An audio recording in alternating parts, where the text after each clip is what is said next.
Bismillahirrahmanirrahim. Now this is our last lecture on the application of our research data on SPSS and then their analysis. So इससे पहले हमने मुख्तलिफ test कर लिए हैं जिसमें पैरामेट्रिक टेस्ट भी हैं और नॉन पैरामेट्रिक टेस्ट भी हैं. अब हम काई स्क्वायर टेस्ट करने जा रहे हैं which is also called test of independence. यानी हम ये चेक करना चाहते हैं कि दोनों वेरिएबल के दरमियान आपस में कितनी रिलेशनशिप है, डिपेंडेंस है, कोई रिलेशनशिप है भी या नहीं है. लाइक फॉर एग्जांपल अगर हम ये एग्जांपल लें, ये जो इस वक्त हमारे पास स्टडी है, in an experiment to study the dependence of hypertension on smoking habits the following data were taken on 180 patients और सब्जेक्ट्स. उसमें हमारे पास non smoker, moderate smoker, heavy smoker हैं और उनका डेटा है कि उनको हाइपरटेंशन है या हाइपरटेंशन नहीं है. तो नॉन स्मोकर में 21 को हाइपरटेंशन थी, 48 को नहीं थी. मॉडरेट स्मोकर में 36 को हाइपरटेंशन थी, 26 को नहीं थी. हैवी स्मोकर्स में 30 को हाइपरटेंशन थी और 19 को नहीं थी. तो इसका हम एनालिसिस करना है कि क्या स्मोकिंग हैबिट का और हाइपरटेंशन का कोई एसोसिएशन है, यानी अगर जिनको स्मोकिंग करते हैं उनको हाइपरटेंशन होती है या नहीं होती है. तो this is called test of hypothesis. Null hypothesis होगा कि कोई ताल्लुक़ नहीं है दोनों का, स्मोकिंग का और हाइपरटेंशन का. ऑल्टरनेट ये है कि होगा. तो अगर ऑल्टरनेट एक्सेप्ट होता है और नल रिजेक्ट होता है. Test the hypothesis that the presence और absence of hypertension is independent of smoking habit at 0.05 levels of significance. तो अब सबसे पहले हम इस डेटा को जो है वो एक्सेल पर सेट करेंगे ताकि हम वहाँ से कॉपी पेस्ट कर दें जो SPSS की शीट है वहाँ पर. सबसे पहले हम कहते हैं नॉन स्मोकर्स, बल्कि पहले हम ये बना लेते हैं 180 पेशेंट्स को डिवाइड कर लेते हैं. तो ये हमने शीट खोली, 1 2 3 4 5. तो इस तरह से अब हम इसको 180 तक ले जाएंगे ताकि हम कहीं पर कोई एरर ना करें. तो 180 बस ये आ गया, 180 ये आ गया. 180 को हमने जो है वो डिफाइन कर दिया. अब यहाँ पे हम चलते हैं इस status of hypertension and no hypertension करते हैं. अच्छा, सबसे पहले हमारे पास दोनों को बल्कि साथ लेके चलते हैं. 21 ऐसे हैं जिनको जो स्मोकर हैं और हाइपरटेंसिव हैं. तो यहाँ पे भी मैंने 1 लिखा और यहाँ पे भी 1 लिखा और ये 1 ये और इसको मैं 21 टाइम्स कर देता हूँ ताकि ये हो गए. ये 21 ऐसे इंडिविजुअल हैं. 1 का मतलब है जिनको हाइपरटेंशन है और ये 1 का मतलब है ये नॉन स्मोकर है.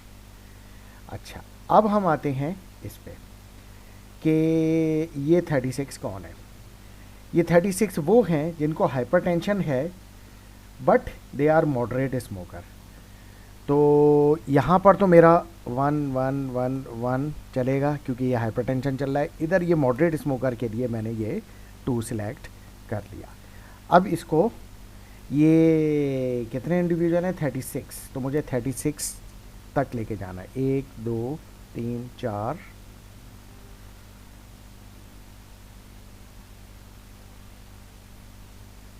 ये कितने हैं मेरे पास इस वक्त, 36 हो गए हैं क्या. एक देख लेते हैं यहाँ पे इनको सिलेक्ट करके. ये मेरे पास 18 है. तो अभी और करना है.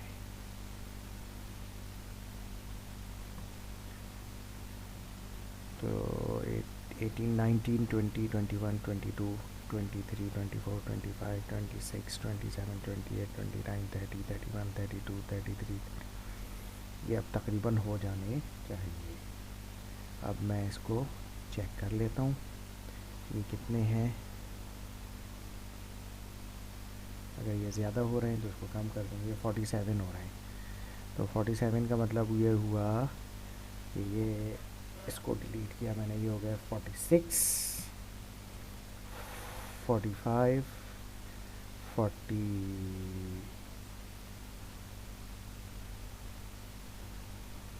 अच्छा जनाब, अब इसको यहाँ वाला भी डिलीट करते हैं. तो अब ये मेरे पास आ गया. अब देख लेते हैं ये 36 है या नहीं है. अगर एक हाथ आगे पीछे है तो उसको एडजस्ट, ये अभी भी 39 आ रहा है। 39 का मतलब ये हुआ कि 36 है, 37, 38, 39, इन तीनों को डिलीट कर दिया। अच्छा जनाब, ये हो गए मेरे पास वो 36 जो कि हाइपरटेंसिव हैं और हैवी स्मोकर है। अब 30 मुझे ऐड करने हैं जिन जो क्या होंगे, 30 ऐसे होंगे जो हाइपरटेंसिव हैं और हैवी स्मोकर है। तो मैं यहाँ पे कर लेता हूँ अपनी आसानी के लिए 30, और हैवी स्मोकर के लिए 3 का जो है वो कोड सिलेक्ट कर लेता हूँ। तो ये मुझे 30 तक सिलेक्ट करने हैं ताकि मैं इसी को, ये मुझे रिपीट ना करना पड़े। ये हो गया मेरे पास, ये कॉपी किया और उसके बाद यहाँ पे लाके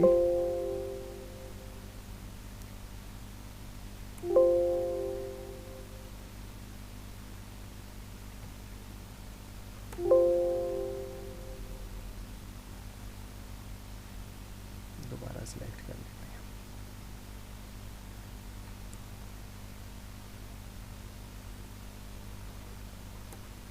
ये हो गया सिलेक्ट। ठीक है जनाब, ये हमारे हो गए। अच्छा, अब इसके बाद हम देखते हैं, ये तो हमने कर लिया 1 यानी हाइपरटेंशन। अब इसके बाद ये नीचे जितने भी हैं ये नो हाइपरटेंशन वाले, तो इन सब के लिए हम यहाँ पे पहले तो 2 2 2 2 2 2 सिलेक्ट कर लेते हैं ताकि ये इसको हम बाद में कोट कर देंगे वहाँ पे नो हाइपरटेंशन। ये हो गया सिलेक्ट। अब इसी तरीके से यहाँ पर भी देखते हैं, इसमें ये जो हैं नॉन स्मोकर जो हैं वो 48 हैं। तो ये मुझे नॉन स्मोकर 48 यानी नॉन स्मोकर के लिए क्या है 1, तो ये मुझे 1 जो है वो 48 टाइम्स चाहिए। तो यहाँ तक ये 30 है, ये 48 हो गया। इसको कॉपी किया नॉन स्मोकर के लिए क्योंकि कोड जो है वो 1 है, ये रिपीट होना शुरू हो गया। ये 1 वो हैं जो नॉन स्मोकर हैं जो कि 21 है लेकिन जो जिनको हाइपरटेंशन है, ठीक है। और ये 48 वो हैं जो 1 यानी नॉन स्मोकर है लेकिन जिनको हाइपरटेंशन भी नहीं है यानी नंबर 2 है,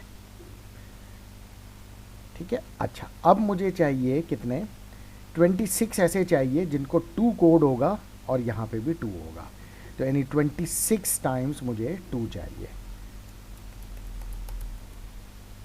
तो इसको 26 टाइम्स सेलेक्ट कर लेते हैं। ये मेरे पास 6 है, ये हो गया 26। इसको कॉपी किया और ये यहाँ पर पेस्ट कर दिया, और बाकी जो बच गया मेरे पास वो सिर्फ 33 यानी हैवी स्मोकर रह गए जो कि जिनको हाइपरटेंशन नहीं है लेकिन वो हैवी स्मोकर है। अब मैंने इस डेटा को कॉपी करना है और जाके SPSS की शीट पर पेस्ट कर देना है।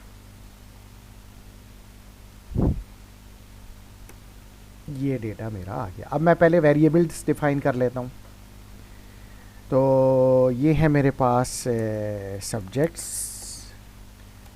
ये है मेरे पास हाइपरटेंशन सेकंड जो है स्टेटस यानी हाइपरटेंशन और नो हाइपरटेंशन, और ये है थर्ड वाला है स्मोकिंग अंडरस्कोर हैबिट।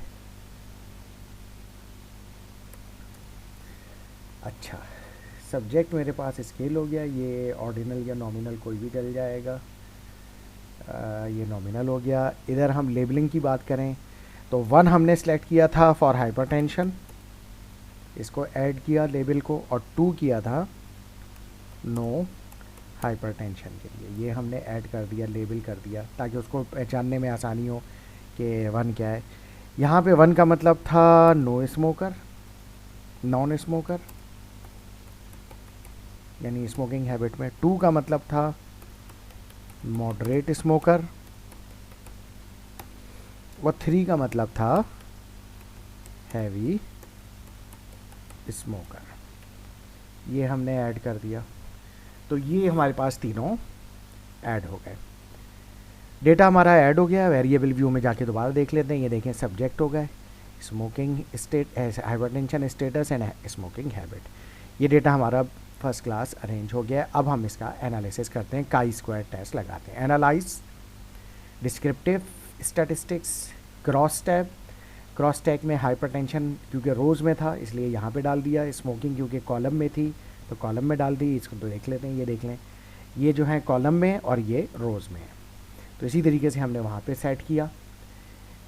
स्टैटिस्टिक्स के ऑप्शन में गए, काई स्क्वायर हमने सेलेक्ट किया, कंटिन्यू किया और हमने ओके का बटन दबाया। ये हमारे पास बिल्कुल उसी तरीके से डेटा सेलेक्ट होकर आ गया और ये हमें रिज़ल्ट दे रहा है कि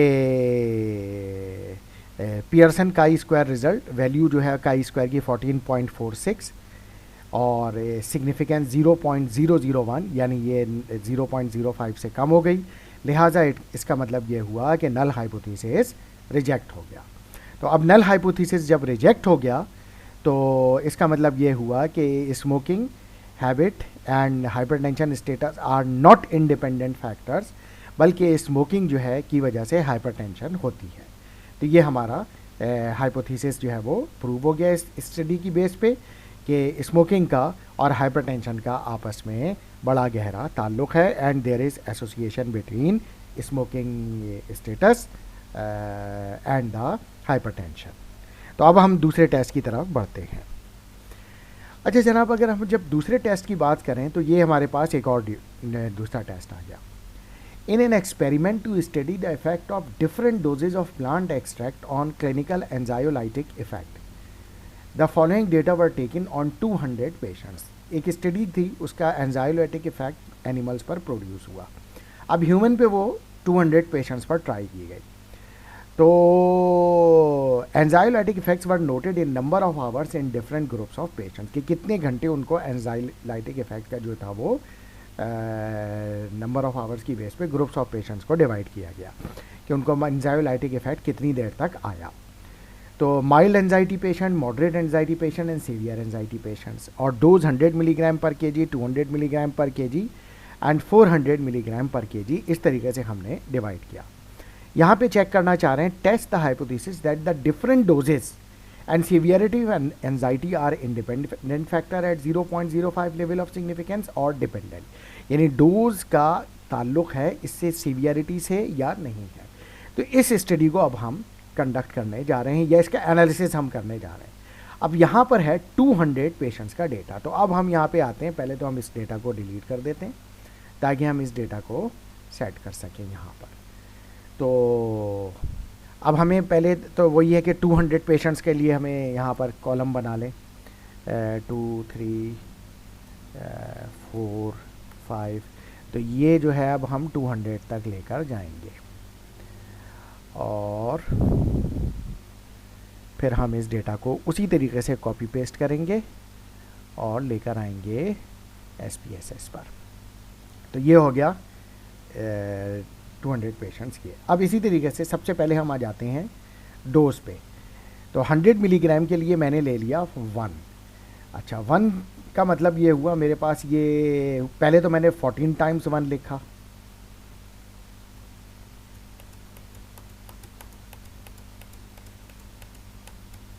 ठीक है, ये हो गया 14 टाइम्स क्योंकि ये 14 है। फिर 37 टाइम और ऐड कर दिया। तो मैं एक काम करता हूँ कि ये कॉपी किया, यहाँ पे पेस्ट किया और इसको अब ले जाता हूँ 37 टाइम्स, ठीक है। तो 37, ये 37 और ऐड हो गए मेरे पास, जो कि यहीं पर आएंगे, जिनको जो है वो जिनकी डोज 100 मिलीग्राम पर केजी है। और 32 फिर और ऐड करता हूँ। तो इसको मैं यहाँ पर आके इसको डिलीट कर दिया। अब ये 32 तक रह गया है और इसको भी कॉपी कर लिया यहाँ पर।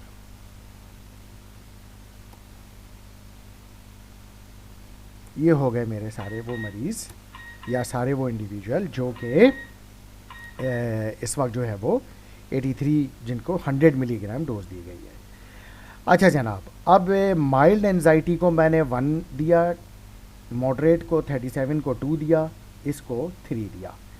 तो माइल्ड एंजाइटी के लिए मैंने क्या किया, सबसे पहले 14 टाइम्स 1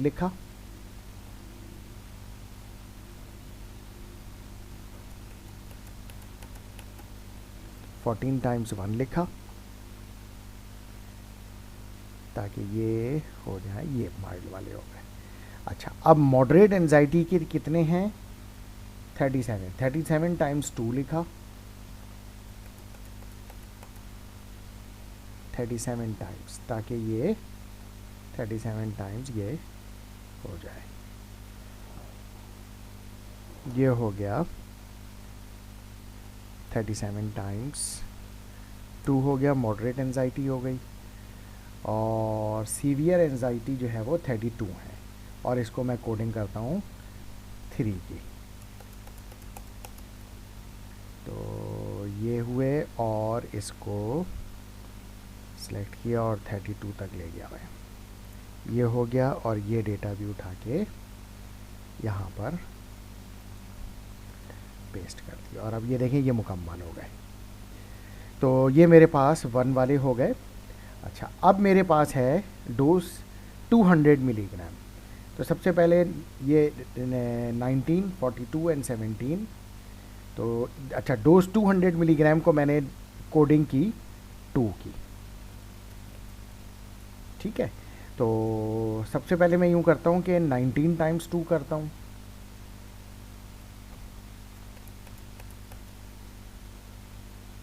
ताकि ये यहाँ पे जाके जो है वो डेटा जो है वो पुट हो जाए। तो 19 टाइम्स 2 किया मैंने सबसे पहले, फिर उसके बाद 19 के बाद कितना करना है, 42 टाइम्स। तो 42 टाइम्स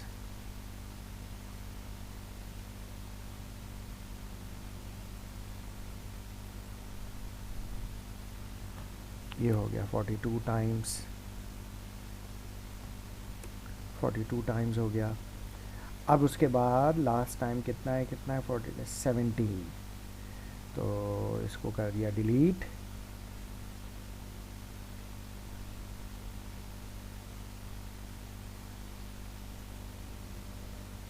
और ये कितना है 17 टाइम्स जो है 1 2 3 4 5 6 17 टाइम्स करना है। तो 17 टाइम्स के लिए इसको सिलेक्ट करके लेकर आ गया मैं यहाँ पर, ये सिलेक्ट हो गया 17 टाइम्स। अब ये हो गए कंप्लीट, जिनको नंबर 2 का मतलब ये हुआ कि जिन्होंने डोज ये लिया 200 मिलीग्राम, और ये जो है वो जिन्होंने ली हुई है, ये माइल्ड एंजाइटी वाले 19 पेशेंट हैं, मॉडरेट वाले यानी 2 वाले जो है वो मॉडरेट वाले 42 हैं, और ये 17 है। तो अब इसके बाद पहले मैंने 19 टाइम्स 1 करना है, 19 टाइम्स 1 करना है,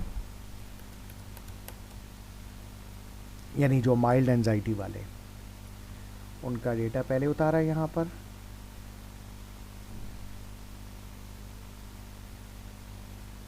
एक और सिलेक्ट करना है, ये हो गया कंट्रोल 1, ये हो गए जिनको माइल्ड एंजाइटी है। अच्छा, अब 2 वाले हैं, 2 वाले कितने हैं 42, यानी 2 वाले यानी मॉडरेट वाले, मॉडरेट एंजाइटी वाले 2 जो हैं वो 42 हैं, ठीक है।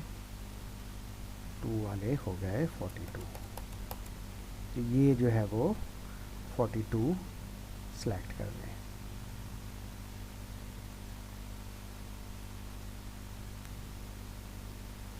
ठीक है जनाब, ये 42 कॉपी किए यहाँ से, और ये जिन्होंने 200 मिलीग्राम डोज ली है, और दे आर 42।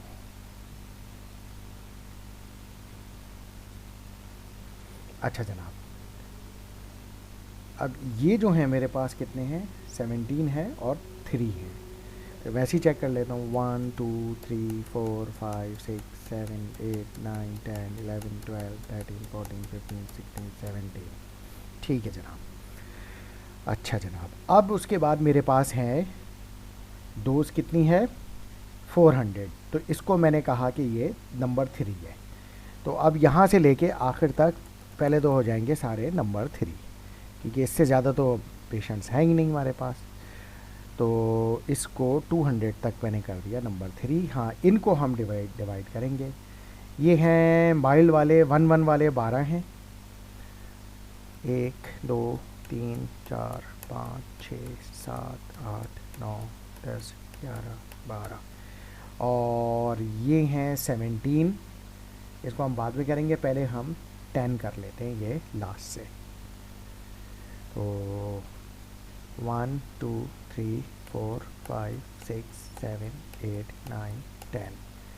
अब क्या रह गया, अब सिर्फ 2 रह गया। 1 2 3 4 5 6 7 8 9 10 11 12 13 14 15 16 17।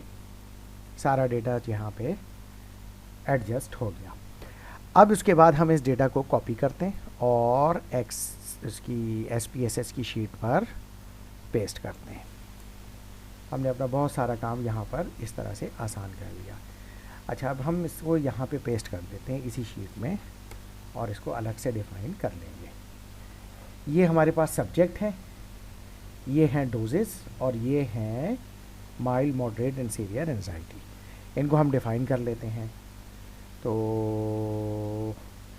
क्योंकि ये डेटा में ये वेरिएबल 7 8 9 से मेरा कोई ताल्लुक़ नहीं है, इसलिए छोड़ देंगे 7 8 9 को। ये जो है ये हो गया हमारे पास सब्जेक्ट्स जो 200 हैं।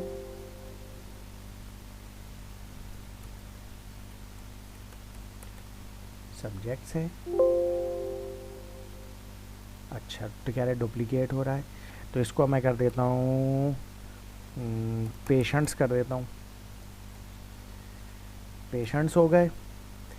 ये है मेरे पास डोजेस ऑफ ड्रग और ये है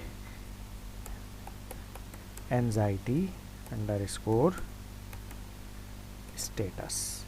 अच्छा, पेशेंट्स स्केल हो गए, ये नॉमिनल हो गया, ये नॉमिनल हो गया। अच्छा, अब डोजेस को डिफाइन करना है। 1 मीन्स 100 मिलीग्राम पर केजी, 100 मिलीग्राम पर KG.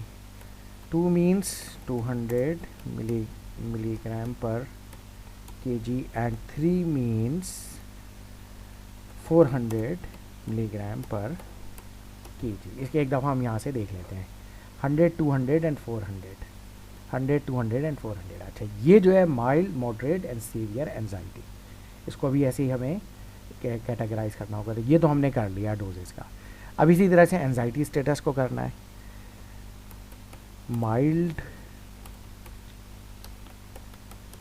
Anxiety to moderate anxiety and 3 means severe anxiety. ये भी लेबलिंग हो गई। अब इस तरह से हमने इस डेटा को भी सेट कर दिया। अब हम इस पर टेस्ट लगाएंगे। Analyse descriptive statistics, cross tab में गए और स्मोकिंग का डेटा क्लियर कर देते हैं। डोजेस जो है हमने रोज में डाल दी और एंजाइटी जो थी वो कॉलम में डाल दी। स्टैटिस्टिक्स में काई स्क्वायर सेलेक्ट किया, ओके किया, रन कर दिया और ये हमारे पास डेटा आ गया। माइल्ड मॉडरेट सीवियर ये हो गई, डोजेस भी आ गई, 200 पेशेंट्स का भी हो गया। ये नल हाइपोथेसिस रिजेक्ट हो गया है क्योंकि वैल्यू जो है वो 0.05 से ज़्यादा आ गई है। काई स्क्वायर की वैल्यू 7.464 और सिग्निफिकेंस जो है वो 0.05 से ज़्यादा आ गई है। लिहाजा it means null hypothesis is rejected and जो है वो डोजेस का एंजाइटी स्टेटस से कोई ताल्लुक़ नहीं है, बल्कि दे आर डोजेस से एंजाइटी पे कोई फ़र्क नहीं पड़ रहा। तो different doses of plant extract in clinical anxiolytic effect, यानी ये जो है एंजाइटी जो है वो पे कोई इसका जो है ना यानी मॉडरेट, माइल्ड और सीवियर से कोई ताल्लुक़ नहीं है, रिगार्डलेस ऑफ डोज है। यानी 100 मिलीग्राम से भी वही रिस्पॉन्स आएगा पेशेंट्स में, 200 मिलीग्राम से भी वही रिस्पॉन्स आएगा और 400 मिलीग्राम से भी वही रिस्पॉन्स आएगा। तो इसके साथ हमने ये जो है वो काई स्क्वायर का ये टेस्ट मुकम्मल कर लिया। इस टेस्ट के कंप्लीट होने के साथ ही हमारा ये जो बेसिक्स थी कुछ टेस्ट की, जो कि रिसर्च डेटा को जो है यूटिलाइज़ करना है, किस तरीके से SPSS पे किस तरह से काम करना है और रिज़ल्ट्स कैसे लेकर आने हैं और उसका एनालिसिस करना है, ये जो है वो कंप्लीट हो गया है। और इसके साथ ही हमारे ये लेक्चर कंप्लीट हो गए। ये सीरीज़ ऑफ लेक्चर जो है वो 4th लेक्चर जो था वो कंप्लीट हो गया। अब अगर कोई एडिशनल लेक्चर होगा जो जिसकी नीड होगी, that we can see and we will further record. Otherwise ये जो कम से कम एटलीस्ट जो बेसिक्स हैं वो कंप्लीट हो गए। Thank you very much and good luck for your research.